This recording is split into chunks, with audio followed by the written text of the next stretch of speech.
dan undangan yang berbahagia.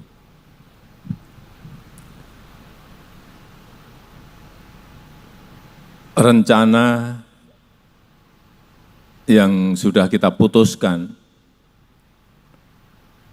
beberapa tahun yang lalu untuk membangun sebuah ekosistem besar kendaraan listrik, satu per satu mulai kelihatan nyata dan betul-betul sudah ada di negara kita Indonesia. Dimulai dengan nikel yang kita stop ekspor raw materialnya di tahun 2020 dan saat itu banyak yang menentang dari dalam negeri sendiri karena kita pada saat awal kehilangan kurang lebih 1,5 billion US dollar atau 20-an triliun rupiah. Tapi saya saat itu meyakini bahwa nilai tambah kalau kita stop raw material ini akan melompat naik dan tadi seperti dikatakan oleh Pak Menko Luhut Binsar Panjaitan, sekarang sudah 34 billion US dollar nilai dari ekspor nikel kita. Dari yang sebelumnya 33 triliun melompat menjadi kira-kira 510 triliun rupiah.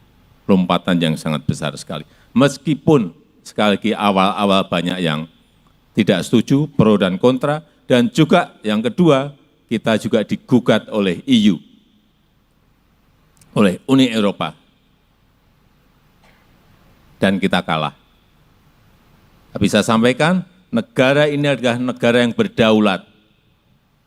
Kepentingan nasional adalah segala-galanya buat kita. Tidak bisa kita didikte oleh siapapun. Saya sampaikan pada Menteri, maju terus. Digugat, kalah, banding.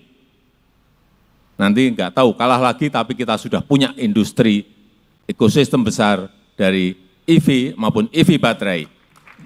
Sudah kita miliki.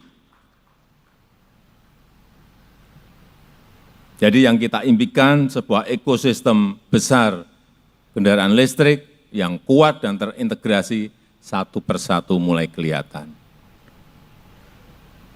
Smelter nikel dan turunannya di Morowali, di WDAB dan di lokasi-lokasi lainnya sudah mulai berjalan. Yang kedua, di bulan Agustus ini dan September nanti smelter dari PT Freeport dan juga PT Aman di Sumbawa dan di Gresik juga sudah akan berproduksi. Yang ketiga, smelter boksit yang ada di Mempawah, Kalimantan Barat, saya kira bulan ini atau bulan depan maksimal juga sudah akan mulai percobaan produksinya. Sehingga kalau semuanya jadi, sekali lagi, ekosistemnya akan terbangun, kita akan bisa masuk ke global supply chain. Yang itu akan memberikan nilai tambah yang besar, baik masalah rekrutmen tenaga kerja maupun terhadap pertumbuhan ekonomi kita. Saya sangat menghargai kecepatan pembangunan pabrik ini. Baru 10 bulan yang lalu kita tanda tangan di Beijing, tahu-tahu pabriknya sudah jadi. Ini yang namanya kecepatan. Dan bolak-balik saya sampaikan, negara yang cepat akan mengalahkan negara yang lambat. Dan kita sekarang sudah menjadi negara yang cepat.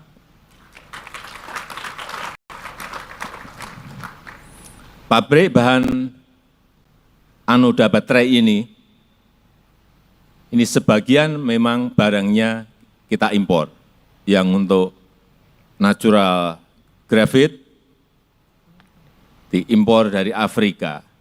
Untuk yang artificial graphite diambil dari Pertamina, kilang Pertamina di Riau untuk dijadikan